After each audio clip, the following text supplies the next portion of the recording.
on top of a rapid. Everything's theoretical. You're imagining every movement, every current, every stroke.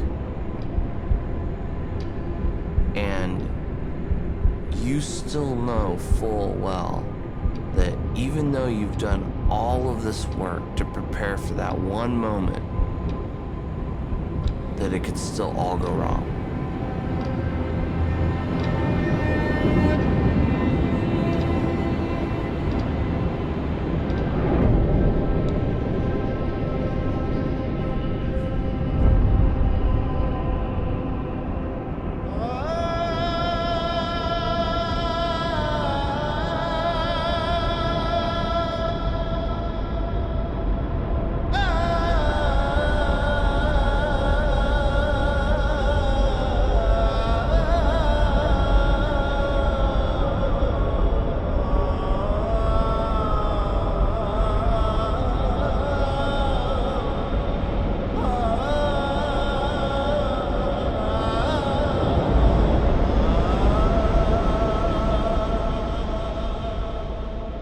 When I walked away from kayaking, initially it was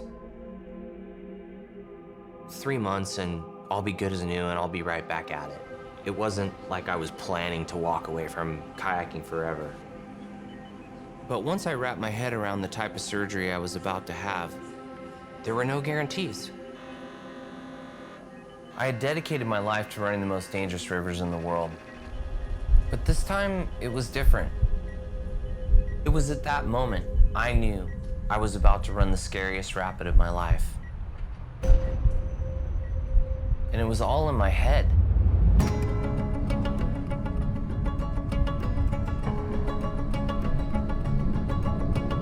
This is Today with David Bloom. Guys, good morning. Congratulations. Thank you. Scott, I mean, you are, we said, a world-class kayaker, but even you kind of went, gulp, I can't believe that we're going to do this. Why do people call this the Mount Everest of rivers?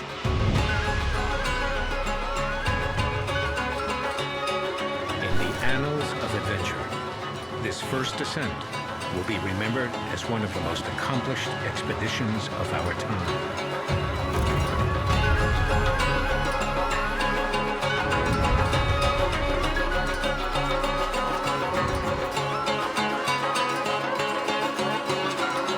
Scott, what's next for you? I mean, you're 30 now, so what's the next big adventure?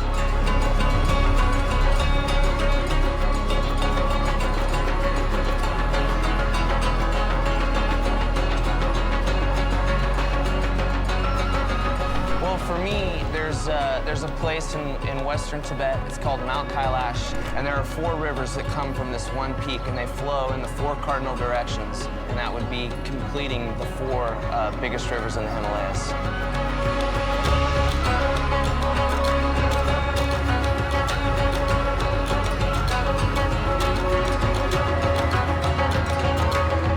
You don't recommend this to any novice kayakers. I mean, this is something that's just such a challenge. No, this is for somebody that's completely laser focused and has made the commitment to, running big rivers.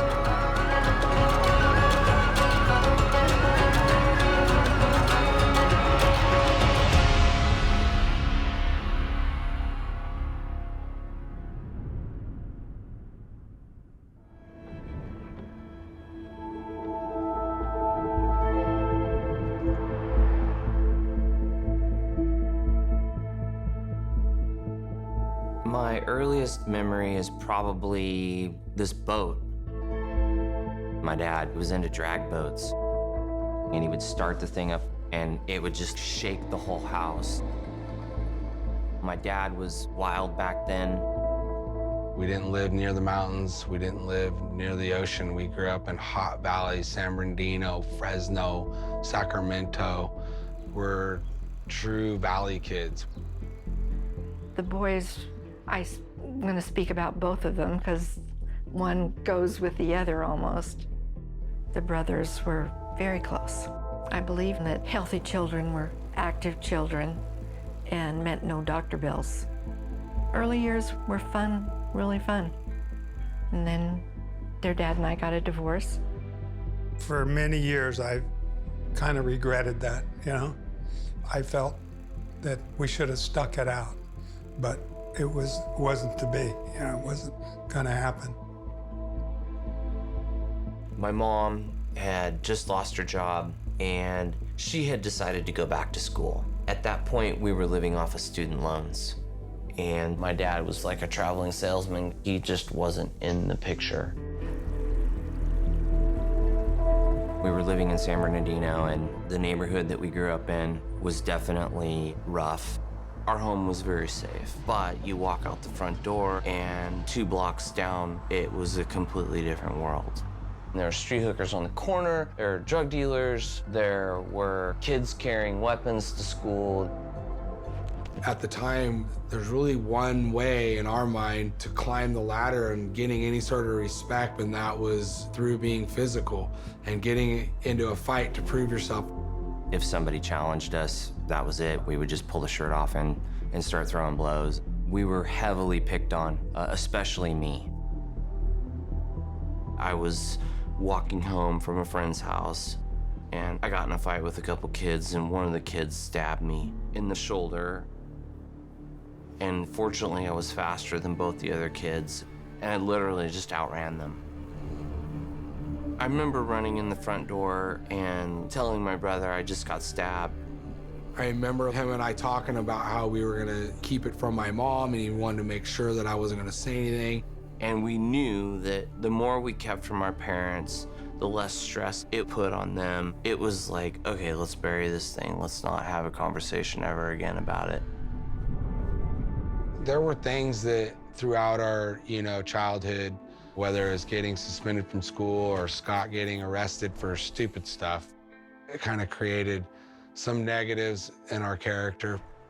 We lost the house. I was out of money. One of those, we were at the end. It was time to get Scott and Dustin out of San Bernardino. And so then my mom got out of college and we moved to the Sacramento Valley, to Rockland, Roseville area. And that's when things kind of mellowed out a little bit.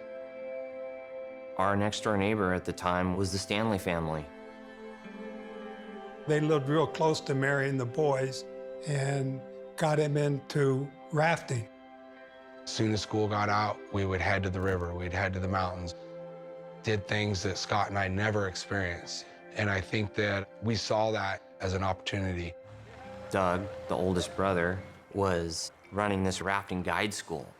And he really presented the idea that there was something more to life than partying, getting in fights, and doing illegal shit. Dustin and Scott both went through their guide school and became river guides. And they worked summers doing that. That's when I was like, wow, this is something that is really singing to my heart. 'Cause I can't let go.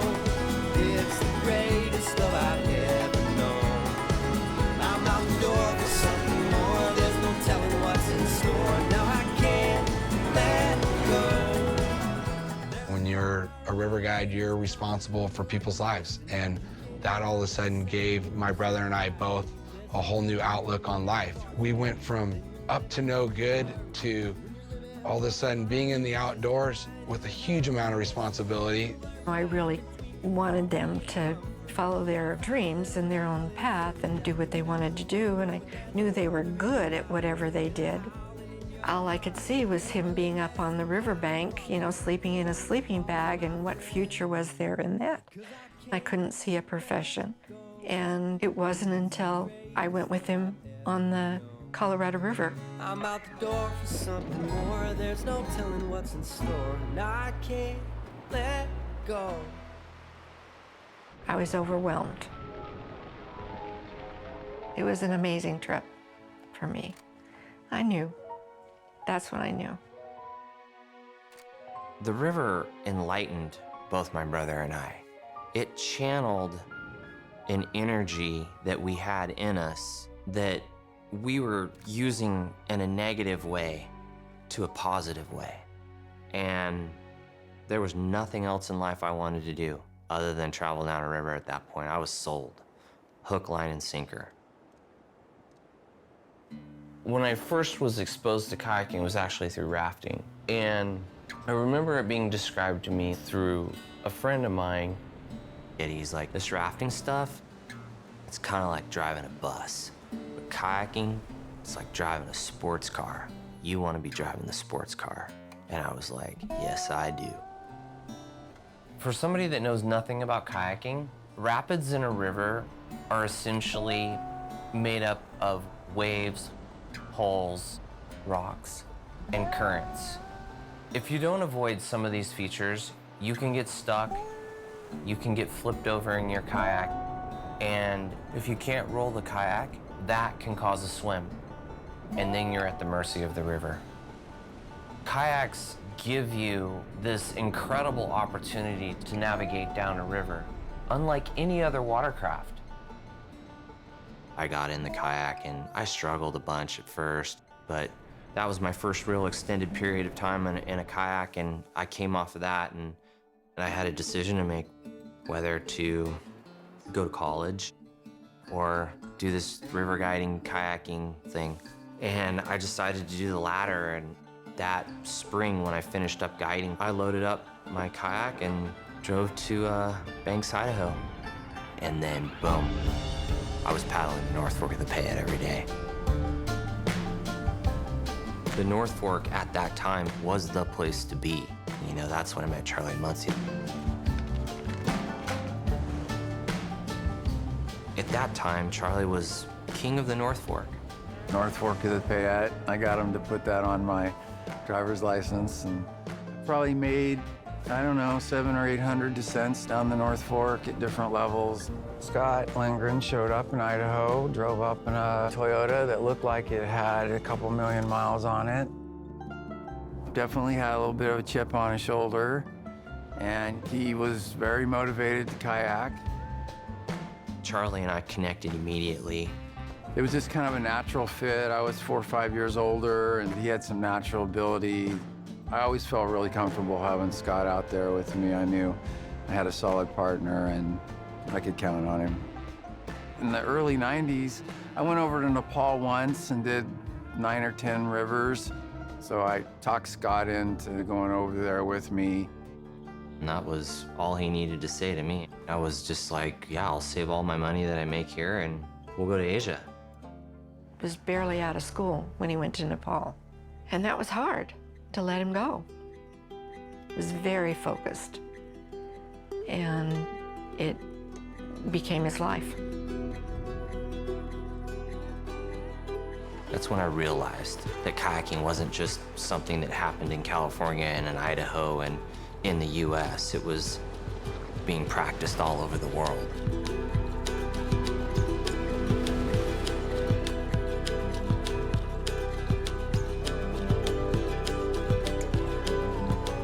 I was still super young, you know, I'm 20 years old at this time. I was a kid. We always tried to do the things that hadn't been done before, so that brought an extra element. And I had heard that there's this sacred mountain called Kailash. Kailash is way out in western Tibet, and for 5,000 plus years, people have been writing about how these 4 great rivers of the Himalayas and Karakoram drain from its glaciers. Once we started to learn about the mythical lore of Kailash, the direction for me became really apparent. I'm gonna drop everything in my life. I'm just gonna go as hard as I possibly can to get myself in the best shape to run all 4 rivers.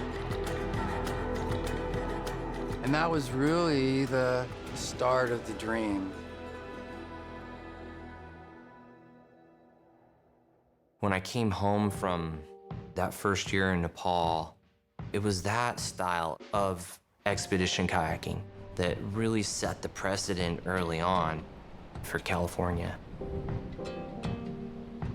That next spring, I bought this cheap little Hi8 video camera, and that's when I met John and Willie Kern and Chuck for the first time. It doesn't matter whether you're a kayaker. If your essence started on or near a river, there's kind of this implied humility. There's this sense of place. There's like a camaraderie. Back in the day, there just weren't that many people doing it. When you saw a kayaker, it was an enthusiastic time. When you ended up at a river where there were other kayakers, you found your family. As soon as we met Scott, we brought our game. He brought his game. He's a natural leader, there's no question. Scott really gave back to the group was this idea. He's like, I'm gonna stick a camera between my legs. And I'm gonna carry this thing down rivers. And you know, Johnny had a still camera, and Chuck definitely incited something else. Chuck was the standout. He absolutely was the driving force for all of us. There was nobody better in the world at that time, and it kind of felt like we were along for the ride. You guys can't make him laugh, man. Kayaking with Willie and Johnny, you know, they're my two best friends too, and kayaking with those guys that's one of the goals right there, and it automatically brings the energy level up. Makes you feel a lot better at the top of the drop when you look down and see both of your brothers down there smiling in the eddy. For me, my role became like, I'm the guy without a camera. I'm not thinking about that. I'm thinking about the group and where's safety and what's going on. And so we all kind of established our places on the river. And we started firing as a team.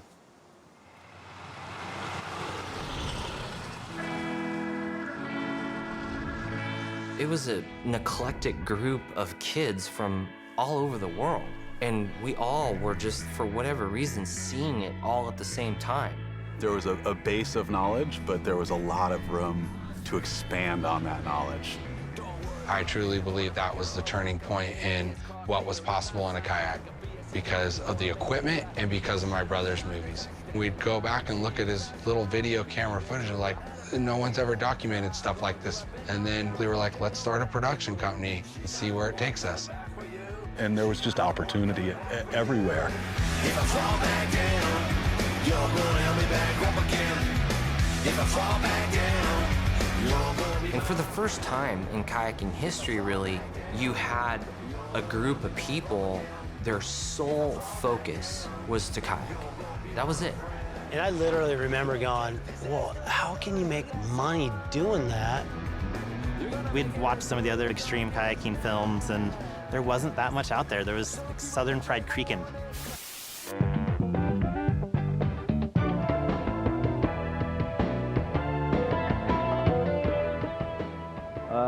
Now let's see, what would I do in a situation like this? That's how you can do that. You can start making kayaking films. Their filmmaking started with Good to the Last Drop. Fucking awesome film. If I fall back down, you're gonna help me back up again. If I fall back down, you're gonna be my friend. Fuck, that was so good. You guys ever see that? As cheesy as those very first movies were, at the time they were mind-blowing to the whitewater world. And that was the beginning of Driftwood Productions. I went from being a river guide to shooting kayaking for my brother. He realized the better he got at using cameras and winning things like his Emmy were avenues for him to get bigger budgets, which led to going on bigger trips. It was exciting to be their mom. They were becoming quite well known. We were in the right place at the right time doing the right thing. And kayaking was blowing up.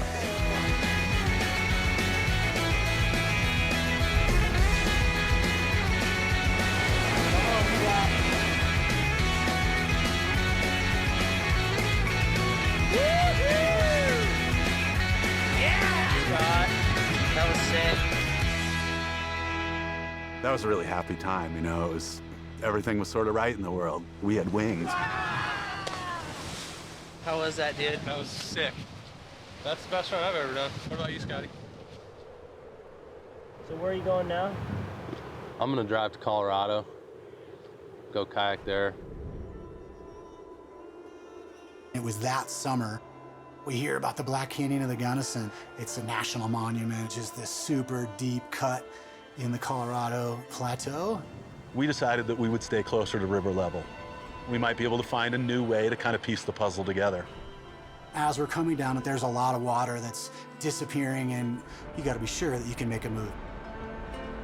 Chuck went to go make the move.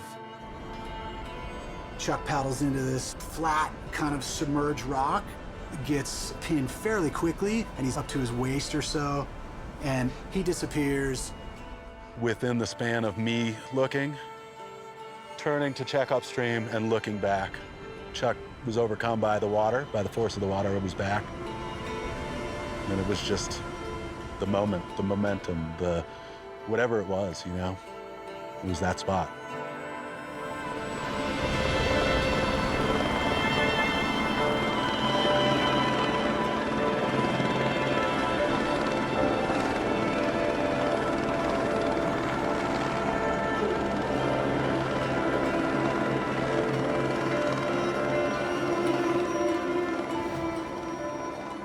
I would say that the closeness that existed between Chuck and Scott is not too dissimilar to the closeness that existed between me and Chuck. We were brothers. And so they grew around that, you know, they grew around that relationship, as we all did.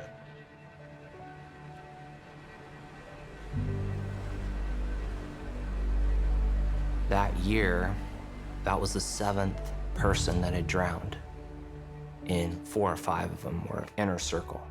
It just became brutal. Like, what the fuck are we doing?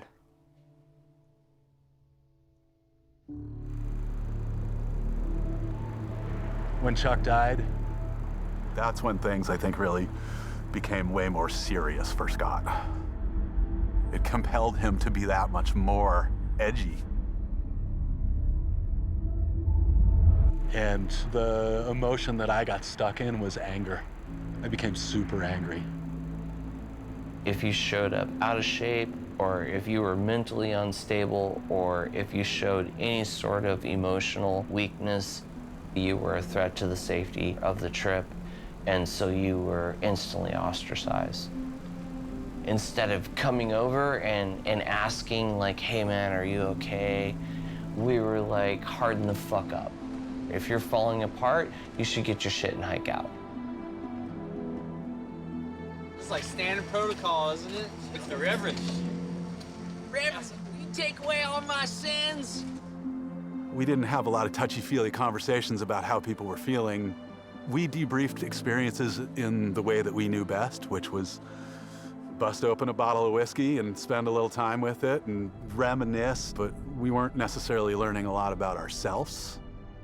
He shared with me in the early years how, you know, he had it pretty rough growing up. You know, I think that all kind of put a chip on his shoulder and forced him to kind of find a way to protect himself. And the way he did that was to be hard and hard on other people. I'd lost too many friends. I lost too many friends. And so it was easy to be a dick about it. You know, it was just like, you know, you're not cut for this, beat it.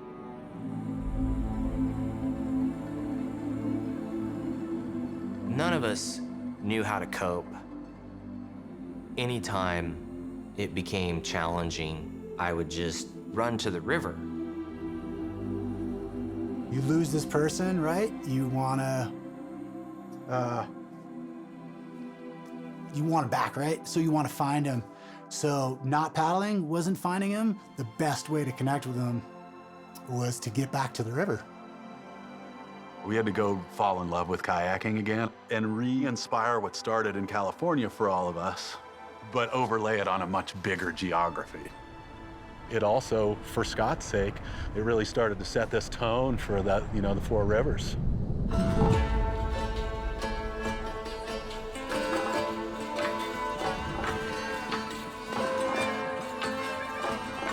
And the first time we kind of really got back on that horse together was the Upper Carnali.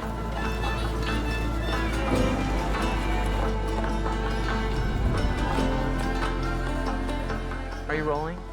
As river runners, Mount Kailash really holds a very special meaning. As the Hindu believe, when it rains on top of Mount Kailash, it goes underground and circles 7 times around the mountain, and it comes out in 4 cardinal directions through the locks of Shiva. In the west flows the Sutlej River, in the north flows the Indus River, in the east flows the Sangpo River, and in the south flows the Karnali River. The Karnali River is where we're going to start our journey. Making a pilgrimage to Kailash and then being able to kayak the 4 great rivers that come off it, in my mind, it was kind of like as high as you can go in the sport. Now we've made our way down the source of the Karnali River here, and we're looking at the first ascent of the upper Karnali Gorges. This is day 1 of about 20. We drop in, and it takes us 7 days to navigate the headwaters. The first canyon was totally inescapable. 6,000 to 8,000 foot walls.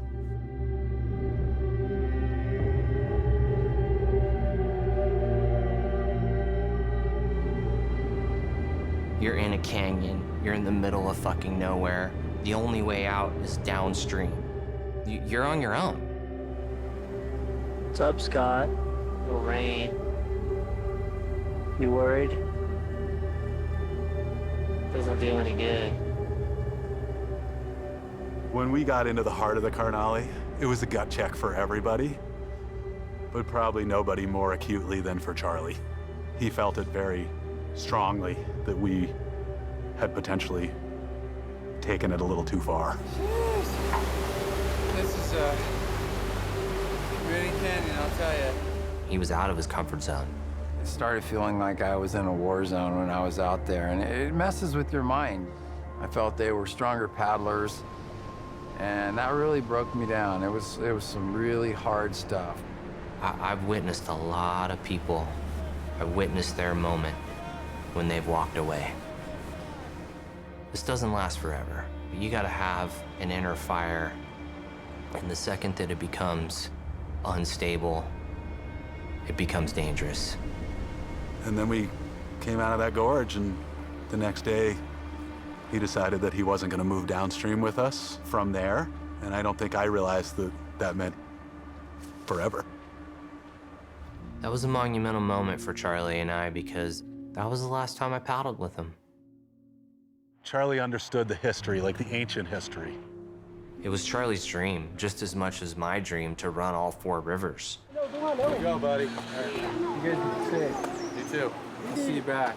I saw myself as a mentor of Scott's, and, you know, he's got more talent than I, and gosh, you know, Scott's got a good shot at this. And we were clearly operating on another level. And it kind of broke my heart. We ended up finishing it, and it was, at that time, one of the most impactful river trips I'd ever done. It wasn't too long after that, I meet Mikey and Alan for the first ascent of the Sutlej. Scott first told me about the dream to run 4 rivers from Kailash while we were on the Sutlej. To compare that with another sport, I guess it's like climbing 4 faces on the highest mountain in the world. One of the main features of the Sutlej is a 800-900 meter vertical rock wall and the river down the bottom. For me, that was the first time I paddled with Scott. He might have got a bit frustrated because maybe we were a bit slow. He was used to charging into things. But by the end of it, we were all charging. Sometimes the scale can be a bit daunting when you know you have thousands of meters of gradient.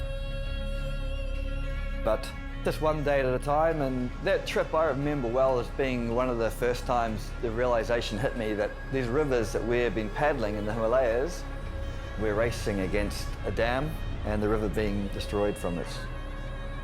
And now that section, one of the coolest, steepest, best whitewater sections, is flooded. Brilliant whitewater, and we've got a big party of people waiting to celebrate with us here in Rumpur.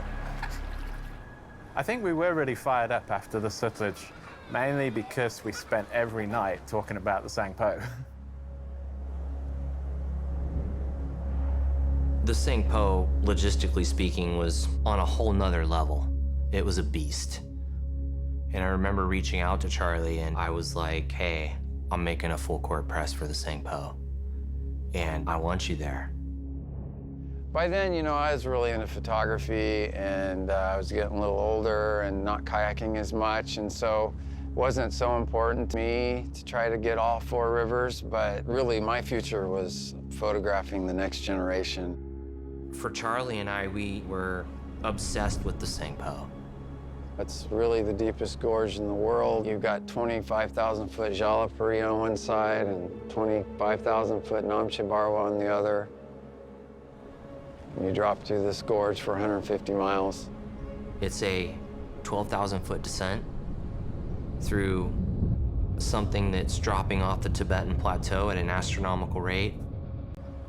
At the same time, there was another crew, the Wick Walker crew.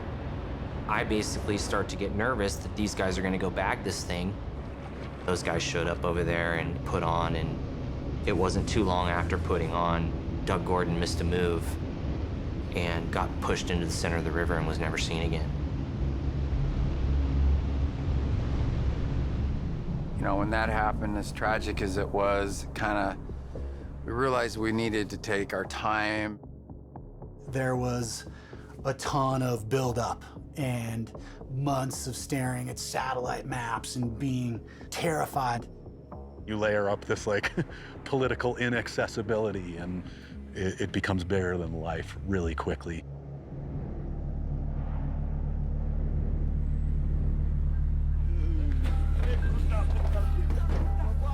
And there were so many components, and I had so many sleepless nights planning for that expedition. I mean, I sold my soul on so many different levels. For me to pull that thing off, I had to bring in just the very best of the best. Today is quite a day in history. Today, Scott Lindgren, Johnny Kern, Willie Kern, Dustin Knapp, Mike Abbott, Alan Earlard, and Steve Fisher are going to run the Yarling Sangpo River. It's going to be pretty full on. The river, it's definitely big.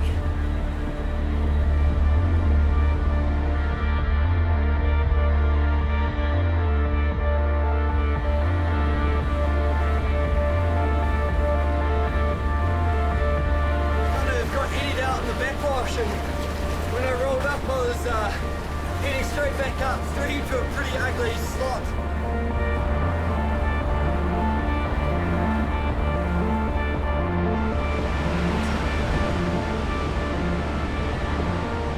I don't know if Dustin got that shot or not, but I just got absolutely hammered. Went into a hole. I didn't think it was gonna come out. Long day. We're about 6 miles above Rainbow Falls. This rapid right here is the entrance to a major gorge that was a major problem on our maps.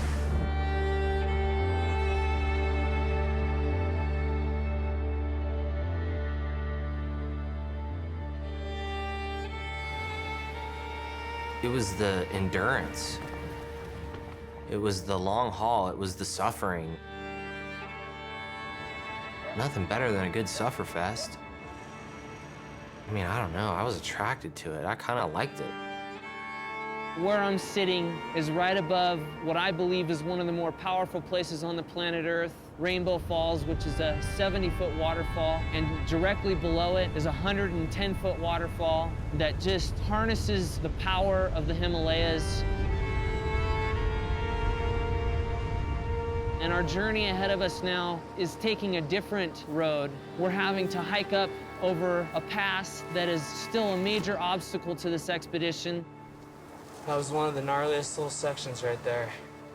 One slip and you're 2,000 feet down to the river. No one told me we were climbing Namche Barwa on the way. I just hope that all of us will safely make it off of this thing because we've got a descent here that's gonna be harrowing. You learn a lot about somebody and the way they operate pretty quickly when you sign up for something that's not necessarily easy. It's the life under a magnifying glass. We had just walked over a 12,000-foot pass. And the porters say, you know, if you don't give us twice as much money as you're gonna pay us, we are gonna leave you guys up here. And they were threatening violence. What's the number? These people are gonna Dial the come number. fucking steal everything and Just hurt us. stand again. Stop the fucking money talking. You hear me? I think Scott had no bandwidth left. That was the one time where I saw a part of this rawness, people might say his edginess. Fuck. Yeah? What are you gonna fucking do? That surprised me. Is this stress? Or is there something more going on? Is there something going on in his head? We're already fucked. No, we're not fucked. I mean, we're in trouble, but we're not absolutely fucked. Right now, we have no options except for to pay them what they want. Once you start hitting the 25, 30-day range, everything becomes a little different dynamic.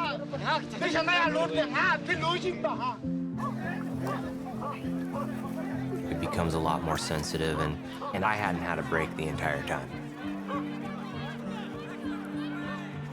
What happened today was the first time in my 10 years of coming to the Himalayas where I've been held hostage and robbed by our 43 porters. We're off to Paiyu, which is a good thing. I think everybody's ready to get out of here. We should have failed 1,000 times in there. I mean, every day there was something happening where the livelihood of the expedition was being threatened. The fact that we made it, even to this day, I look back on it and it just blows me away. When I came home from the Sangpo, I was emotionally and physically so drained. Guys, good morning. Congratulations. Thank you. Scott, I mean, you are, we said, a world-class kayaker, but even you kind of went gulp. The Sangpo experience definitely, it took a lot out of everybody. But I would venture to say it took a lot more out of Scott. And it changed everything. This sport, mental focus-wise, you would hold for days and days and days on end. And then when we would get off, we'd be so exhausted from holding that space. The only way we knew how to release it was to send a bender. Re-entry is one of the hardest parts about putting yourself in these places. Another pocket of beer. That's all I ever had. How do I absorb this into my life and use it for good and not just a point where I'm like, I wish I was still there. And so then you just find yourself in this pattern where you're full throttle, locked down for days on end, come out, send a bender, gear up, right back at it, and you just repeat the behavior. And it's a crazy way to live. When you finish some big expedition that gets a lot of attention, the very first thing everybody asks you is, what's next? This is what you wanted to do. You're 30 now, so what's the next big adventure? At that time, I was looking at the Indus. You know, that was the fourth and final river. And I've done now the Sutlej, the Karnali, and the Sangpo, and that leaves the Indus. And then Pakistan's completely off limits to any sort of tourism. You know, I felt like I just need to take some time off and breathe a little bit. And that was the thing, I wasn't getting any time off. We've done a tour throughout the U.S. It's been a success, and I really hope you guys enjoy the show tonight. I was being flown all over the country to do premieres for the movie, and I had a television show to deliver. It was something that I wasn't really used to, I didn't know how to handle, and I let it get the best of me. Before, everything was about kayaking, and then all of a sudden now it was more about the production. It was clearly a transition for him to bigger budgets. Now you're on the hook for results. Now you're on the hook for accomplishments. People have a whole different set of expectations for you. It was more like a full-time job, and it was more about playing that sort of corporate role and working with bigger sponsors and more money. I think that that was a big turning point for everybody in terms of hanging out with Scott and going on trips with him. I mean, there's a conversation he had with me, and is a standout conversation. He said, "I don't care about high-fiving down this river. All I care about is getting my shots and paying my mortgage." And I'd never heard that kind of language from Scott before. That's the opposite of what we're trying to do. We literally are there to high-five down the river. The next several years, I started going to Africa.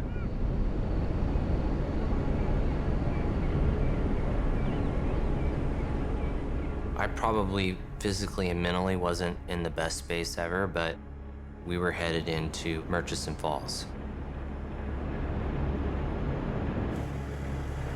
As far as river trips are concerned, one of the scariest things I've ever done. You have the river right side, which is the Lord's Resistance Army. You have insanely huge whitewater. You have the highest concentration of crocs and hippos anywhere in the world. It's the kind of place that you've got to take very seriously. If something goes wrong on the whitewater, well, there could be somebody waiting for you at the bottom of the rapid. It's the kind of stretch that I've only done once, and I don't plan to go back to.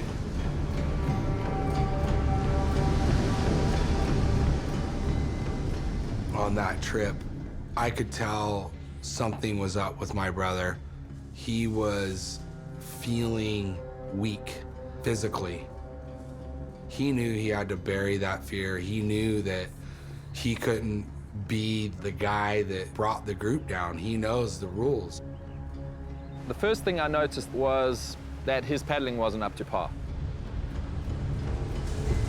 What started happening was that when I would flip over, I was starting to lose spatial awareness. I wasn't blacking out, but like I didn't know where I was at. And I was struggling to roll. And this was the last place in the world you wanted to be, struggling with the roll upside down. The kind of pressure that Scott would put on people in the group was, if somebody wasn't paddling up to par, he would tell them, "You need to sit this one out." So on the merch section, for the first time, he was the guy that he would have given a pep talk to. I came off of that expedition. I told myself I'm gonna take 3 months off. I gotta figure out what's going on here. And couldn't put my finger on it. I went to the doctor a few times. All my vitals seemed to be, pretty good. Maybe that's it. I'm just getting old, and I had a hell of a run. But I think intuitively I kind of felt like something deeper was going on at that point. You can't operate at that level forever. It's just the guarantee, right? Like, you can try. And the one thing that I was really hanging on to the most was the Indus. It was the hole in my soul. I mean, I knew that I was letting that go when I walked away. And I walked away. For Scotty to see that transition, like professional to like professional, now I don't even know if I love what I loved. Now I'm not on the river, and now I'm not healthy, and now I'm not on the river because I'm not healthy. And what a crazy spiral that is and can be for somebody. He was going to the bar. He was taking everything too far. I used everything. I was a more pleased guy. Anything that made you feel better. And then what ended up happening is that slowly but surely, one by one, everyone started to go away. And that was the fucked up prison. Because you're just alone. 3 months off the river turned into 8 long years.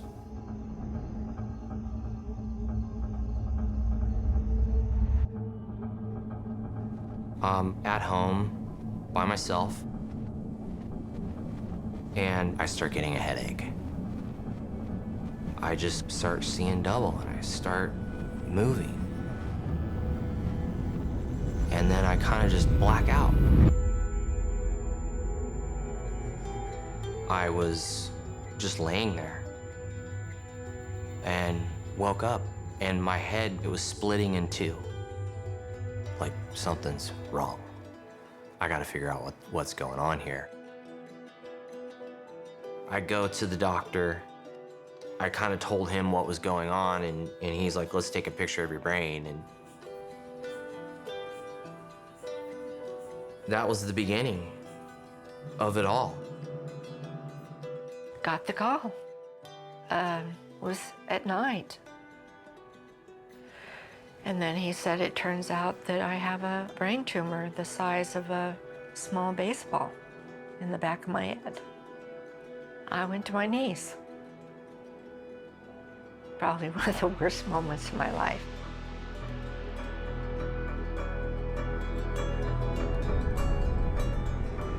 Scott has a pituitary adenoma. Pituitary tumors are basically found in a few ways. People have a severe headache, they show up at the emergency room, they get a scan and we see it. The major concern that we have is vision loss. The tumors can occasionally bleed. And when they bleed, the tumor is not growing quickly, but the volume is growing quickly because the bleeding fills up the space and pushes on the optic nerves right away. And so when people present with sort of the worst headache of their life and sudden vision loss, that's a medical emergency. They go to the emergency room and get operated on, usually within the next 24 hours.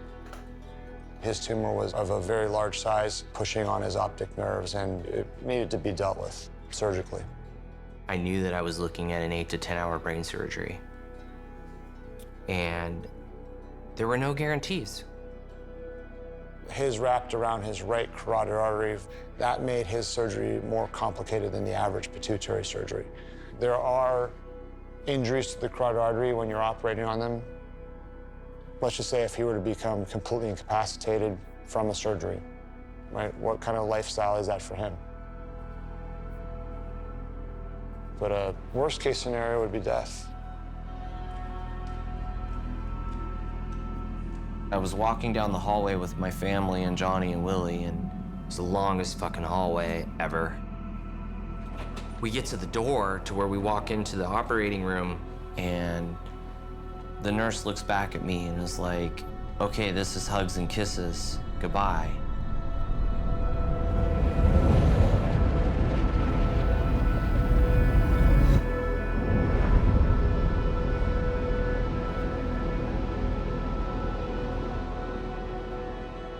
I have a picture of him in the ICU after the surgery, and seeing Scott in that way is also scary.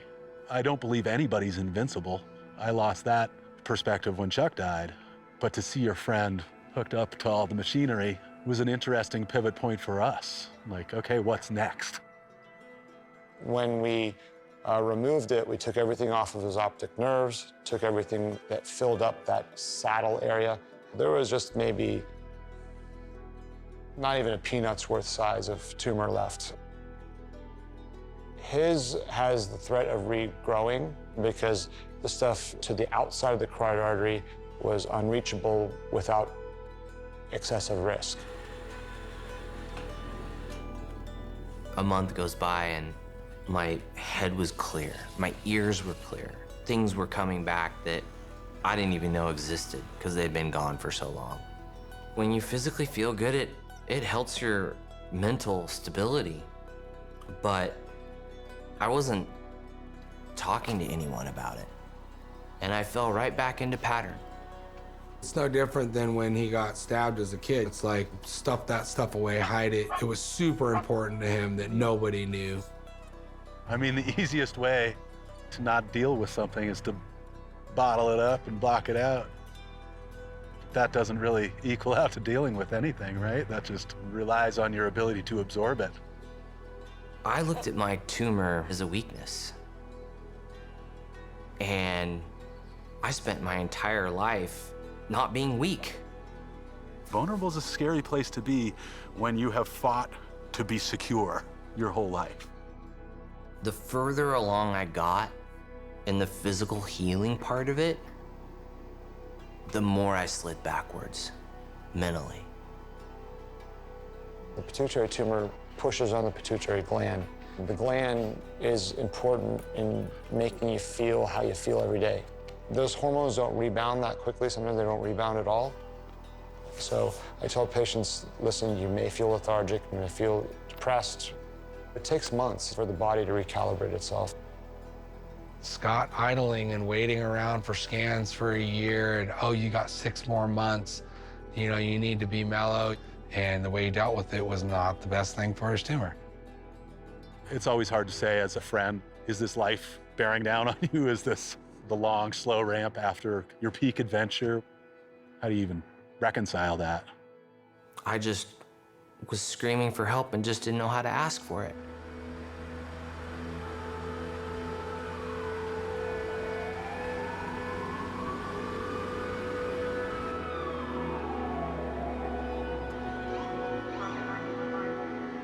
I think the turning point for Scott, honestly, and I've never even told him this, but actually him hitting rock bottom and getting that DUI, and that morning when I went to pick him up at Sac County Jail and we're driving home, and, you know, I think things hit him pretty hard.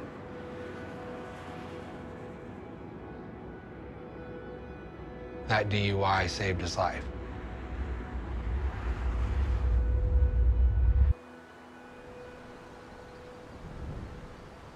I've always believed that the universe brings people together for a reason. I do remember the first time we met. Scott and I were introduced by a mutual friend. We met on the ski hill, and it was a blind date, and definitely there was a magnetism. When I first met Scott, it was the hard Scott coming out of healing through his brain tumor. She was intuitive, and she had this way of communicating with me, and I instantly fell in love with her.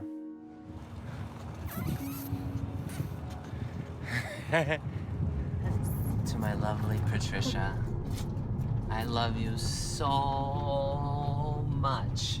Mwah. We had this fierce and incredible love.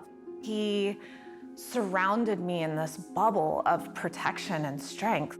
It was undeniable that we both were healing layers upon layers of history together. But still, there was an ocean between us. It was like feeling trapped in the greatest love of my life with someone who didn't know how to allow me in. I couldn't understand why I couldn't get closer, and I believe that mindset that he needed to have on the river also translated into a relationship of him just being walled off. If I was having a bad day at home, or if I called him crying, it would be like, harden the fuck up, Trish. She approached me and was like, I can't do this anymore. You're totally emotionally unavailable. And so for me, it was like, we've got to find a different language for us to communicate. And it was at that time, I encouraged him to go on this therapeutic process of exploring our negative love patterns and the way and whys of how we show up in this world. Who goes to therapy? I spent the better part of my youth making fun of that shit. There was so much he hadn't dealt with in his childhood. There was so much that was glaringly clear that needed to be healed in his relationships. I had started to wrap my head around the idea of surrendering, and I, at that point, listened to what she had to say, and I went and got help.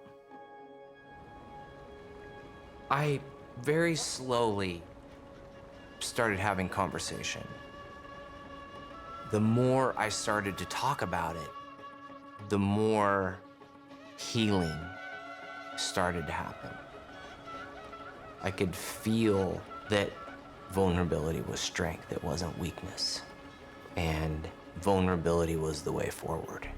You know, he really took a deep dive into yoga and meditation and reading and aligning for once that he could lead with his heart and also be a fierce athlete. At some point, he couldn't live behind that curtain anymore. He saw the benefit of coming out from behind that a little bit and putting himself forward, not what he had done in his life previously, not his accomplishments, not his, the feathers in his cap, but more like, who am I right now? What's my truth? Now, I was not only physically healing, but I was mentally and spiritually healing. He was wanting to try on kayaking again. And I don't think I fully understood or could comprehend the magnitude of what that meant for him. The only thing left for him to do is get back on the horse and start being the athlete that he was. I just told myself, get out of bed and go. Don't worry about anything else other than just put yourself in a space to go sit in the thing, force yourself to get in there. And I slowly start getting back in the kayak, and the first month was humbling.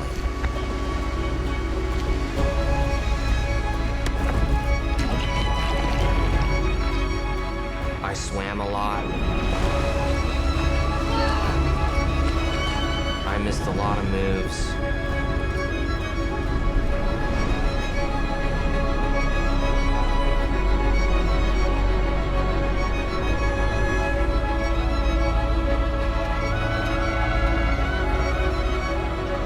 I was getting my ass kicked on a regular basis.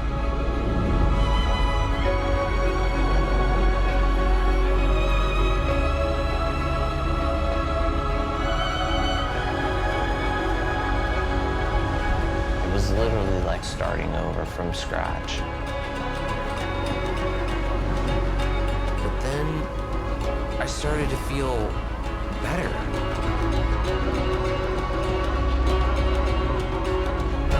It started to become like second nature.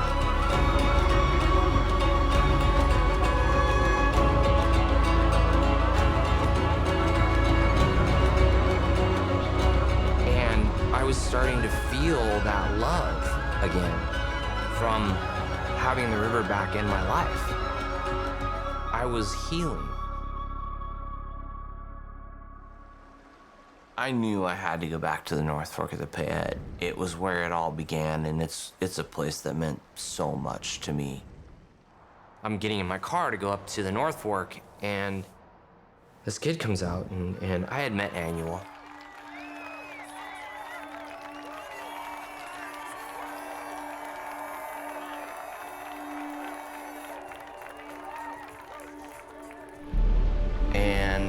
I knew he was one of the best kayakers in the world.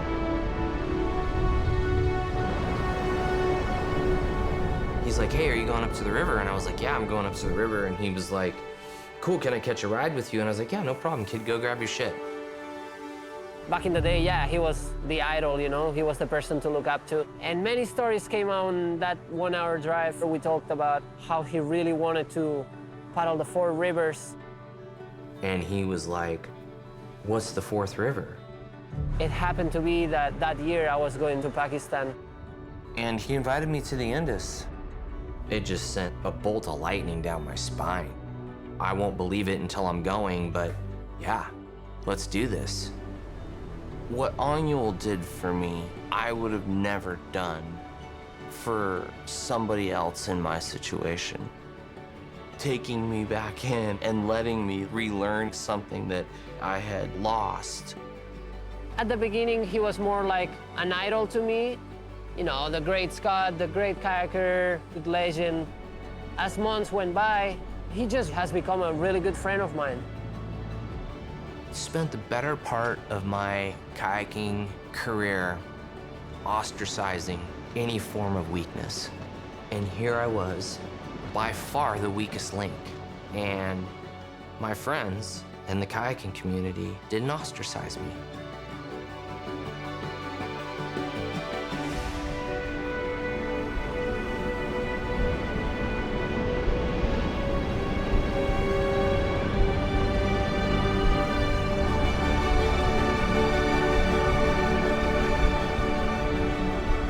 surrender to the fact that if I get hurt, it wasn't meant to be.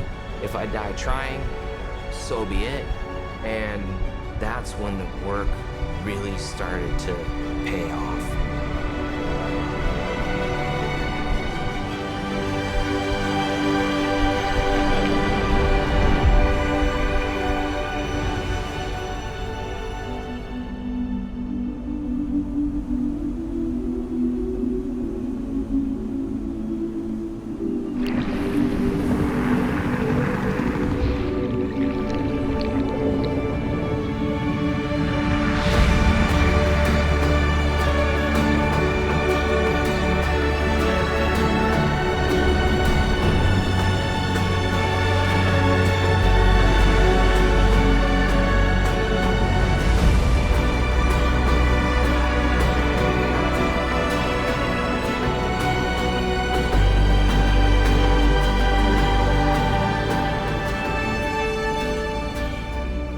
That's insane. I'm so fucking grateful for you guys. Holy shit.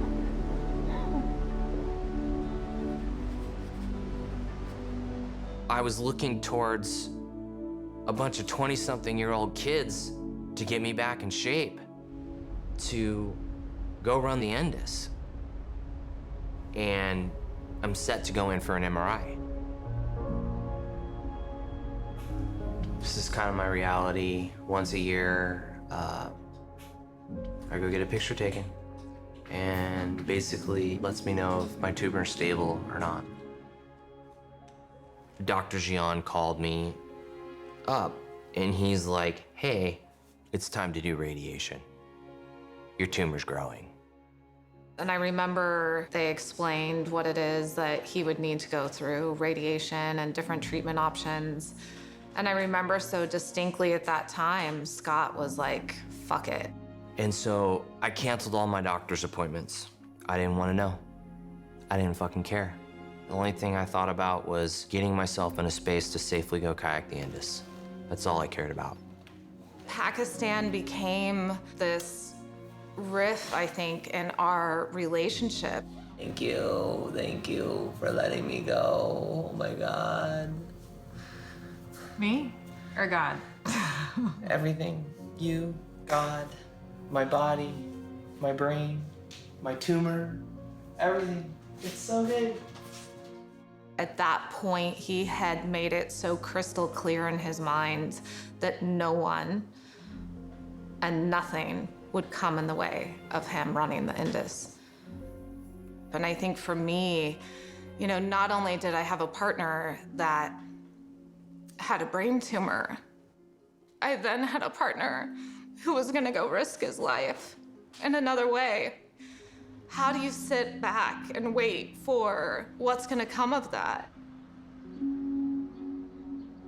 We were faced with this choice point of, do we continue on this path of our love, or do we honor our souls and go our separate ways? And I think that we made the choice to honor ourselves. And for Scott, it was to go to run this river.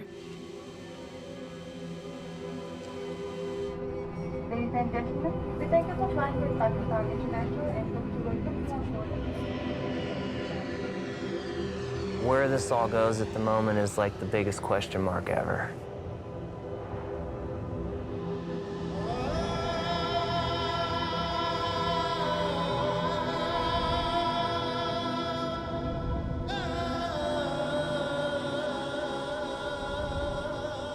I'm scared shitless to do radiation, and I'm scared shitless to do another surgery. I'm a fighter, and I'll fight, but I think, you know, if it gets the best of me, it gets the best of me.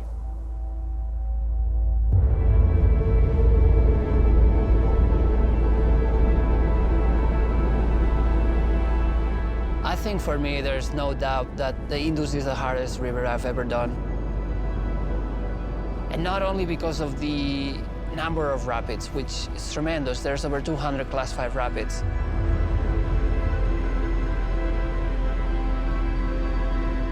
It's the length and being there every day, pushing yourself and being in a gorge, locked in. To be here right now is surreal. with where I'm at and how much I've forgotten, what I've been through, I just didn't think it was gonna happen. I had given up on it. The surgery for my tumor was the single most humbling thing that's ever happened to me. And then to find out that my tumor was growing again was another insanely humbling moment. Got the next 8 to 10 days to put it all together. Super, super, super blessed and super, super grateful. Now having Scott here is really, really great. It's a culmination of a life's work, and to be able to share that with him, with a person that I admire so much, it's really, really a very unique experience. I'd never met Scott until yesterday when we arrived here in Pakistan. I didn't know anything about his illnesses or the troubles he'd had in the last few years, and he'd kind of been out of the scene for so long, and that was something in the back of my head. I was like, man, has this guy still got it? Is he going to be able to step forward and run the Indus? Because we're not running a chill river. You know, the Indus is the top of the game. The fact that, you know, after this trip, he's going home to an MRI to check tumor growth, he might not have the full life expectancy that, you know, we all hope he would have. Woohoo! Here we go.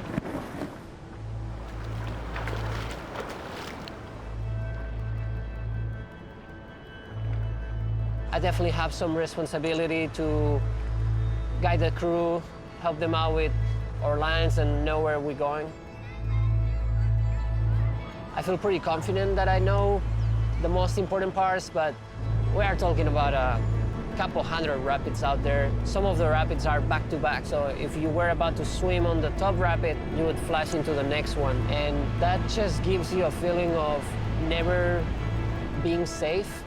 You are always on the line, you are always on the edge, and there's pressure out there. It's not paddling without consequence.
Took that swim, I think all of us realized if he could swim, any one of us could swim.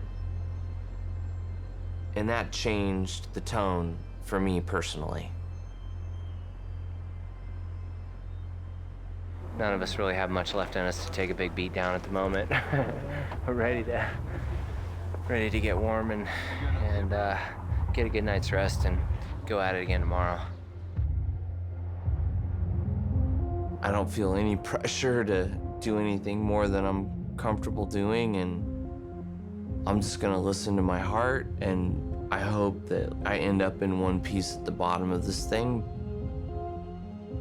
I'm not in a space to be paving roads anymore. I'm more in a space of being blessed to be back on the road.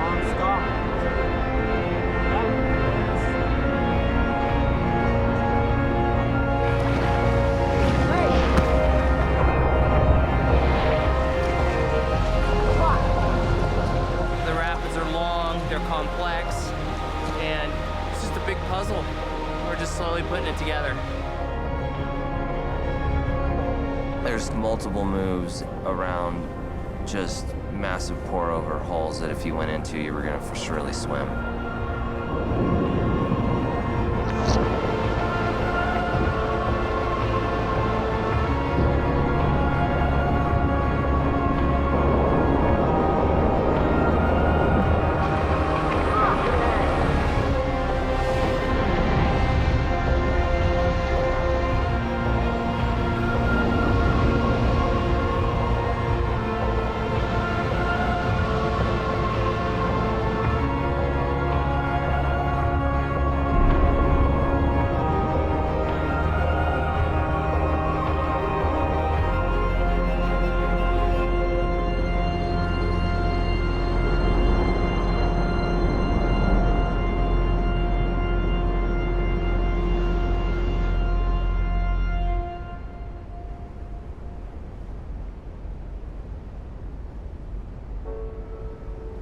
With any sport, you have the generations before you who set a precedent, who take something and push it as far as possible until something else comes along that's younger, that's more creative, that's been studying what you've been doing from a very early age. And now I'm paddling with all of these kids that have taken the sport to such an incredible level. You know, I feel like I'm growing and I'm learning again. Every single person on this expedition has been unbelievable. It was a lot different than it was when I was their age. There was no ego involved. That was fucking awesome! It's been the most supportive expedition that I've ever been in. To be able to embrace that and encourage that behavior and be a part of that is an honor at this point in my life.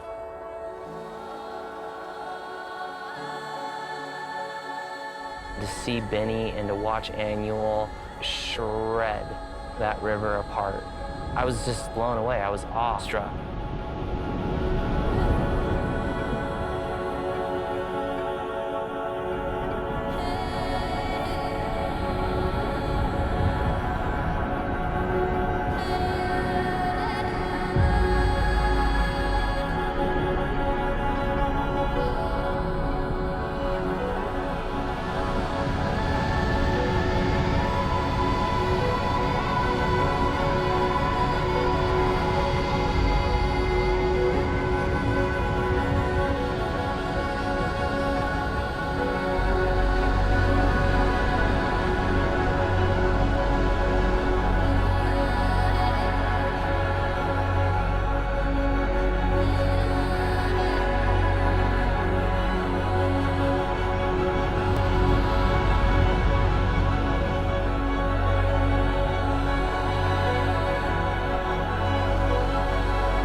Travel a lot of places in the world and I love them all, but this place has something special for me. It's very unique. I feel like at home, and the rivers, the mountains, the good people, it all makes up a really, really good combo of a good place to come and enjoy and discover, because this area is unlike anything I've seen. Cheers, bro. Salud, amigo. Oh, damn, that's damn good.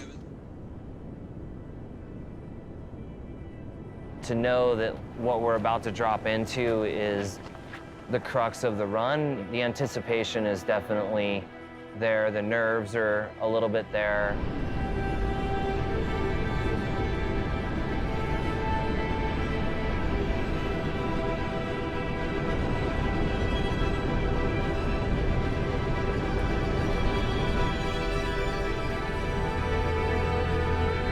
Just downstream here is a rapid that I've had a little anticipation for. It's called Need for Speed. So intimidating.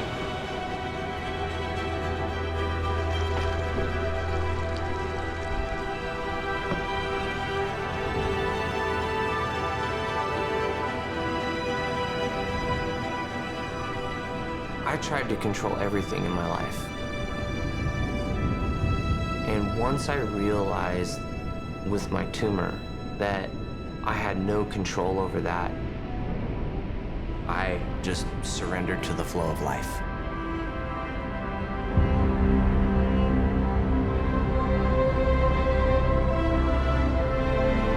And I no longer try to control the outcome to anything. I just show up with my heart. And it gave me so much freedom.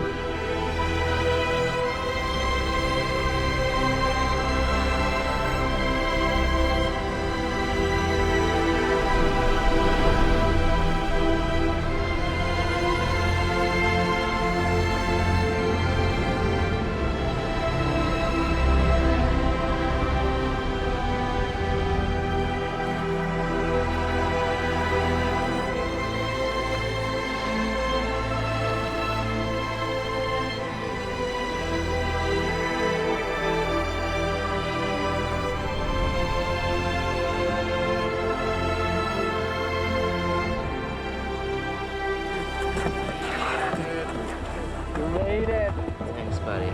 The 4. Awesome, dude. I'm so Thank you so happy much. for you,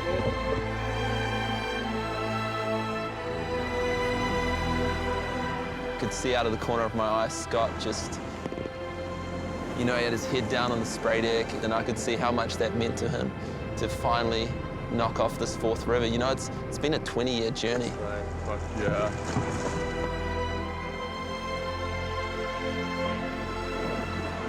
Never, ever would I thought I could have made it.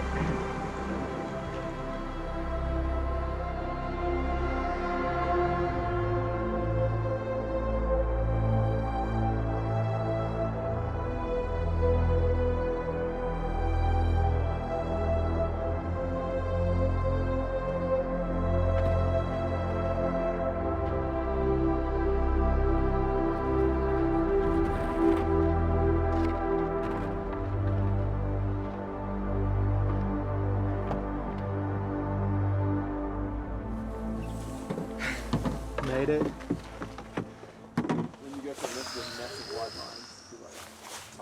It's a true story.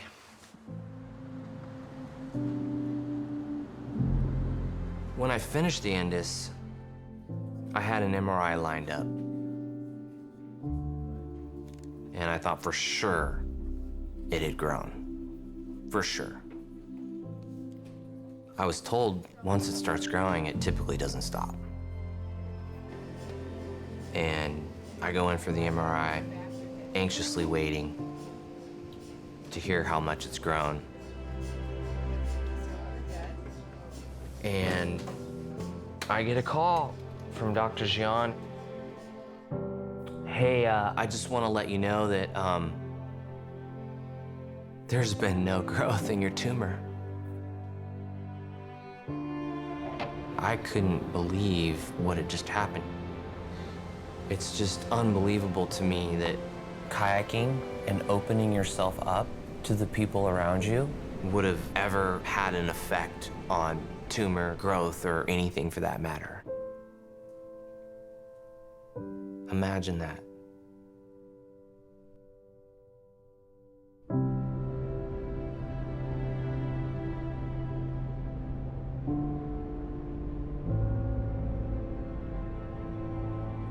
I ended up with something that initially I looked at as a weakness and was the thing that brought me down.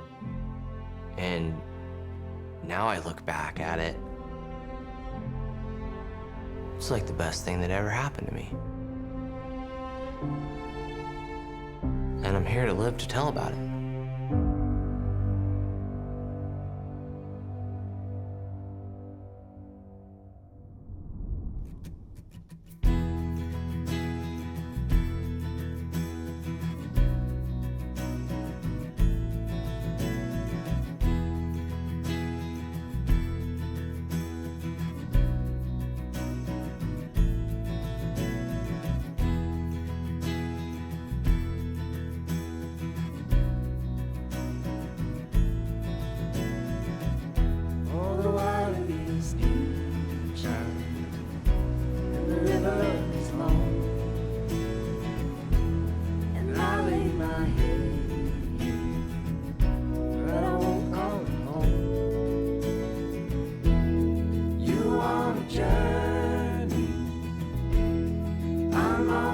journey with no destination. We're on our own. Hey.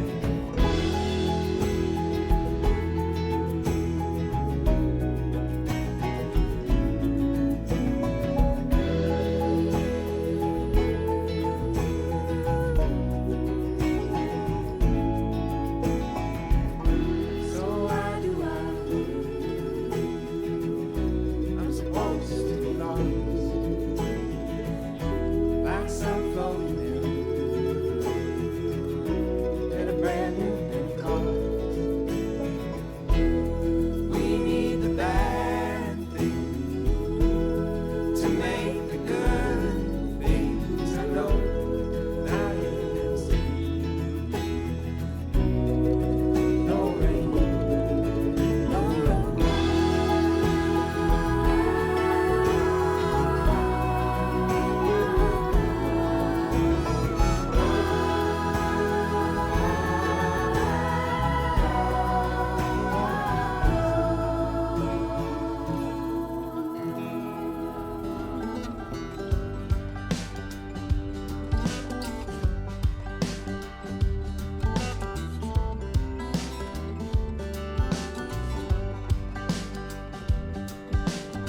My mind awoke to the familiar flame, and the light cut through like the edge of a blade. And I saw in the world like a gaze of a child's eyes.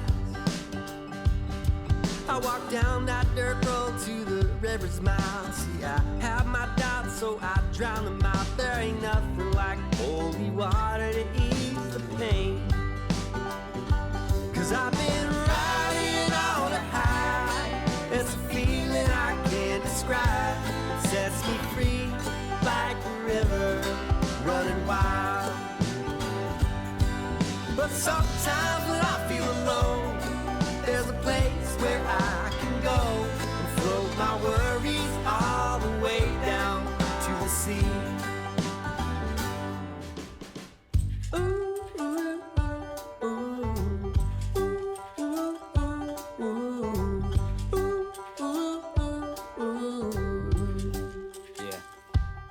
Listen, swift river spitter got flows like spring runoff.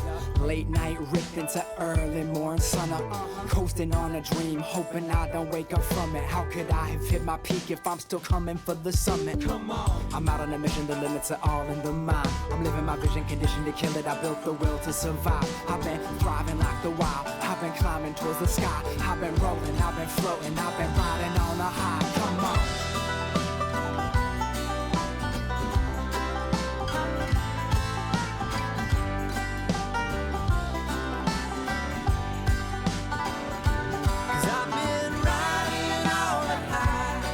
It's a feeling I can't describe. It sets me free like a river running wild. And sometimes when I feel alone, there's a place where I can go and float my worries all the way down to the sea.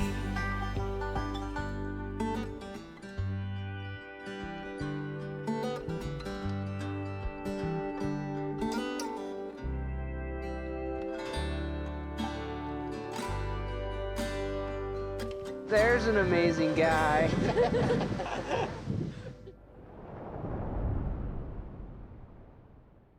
Very good.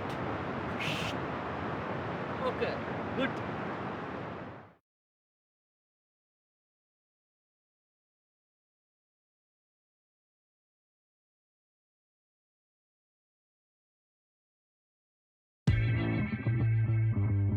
Didn't she work with you? Who? That girl who disappeared a few weeks ago. Wait. Wait! They just found her body.